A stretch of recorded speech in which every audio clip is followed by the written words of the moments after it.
I'm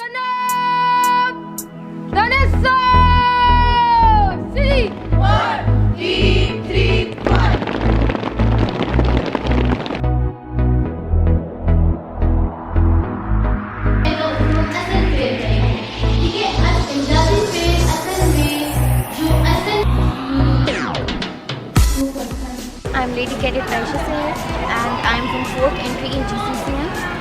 I am from Azadkashmir, which is a far area from here, but I came here to fulfill my dreams. And initially the women were kept backward in every walk of life. But Alhamdulillah, my father is educating me and I am so thankful to him.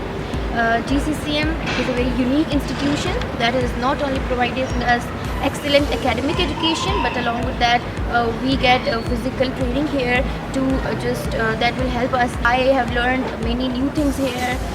Initially I was not happy here, homesickness and everything, but now Alhamdulillah I'm so happy because I have made many new friends. I've learned time management, and inshallah GCCM will help us to our better tomorrow.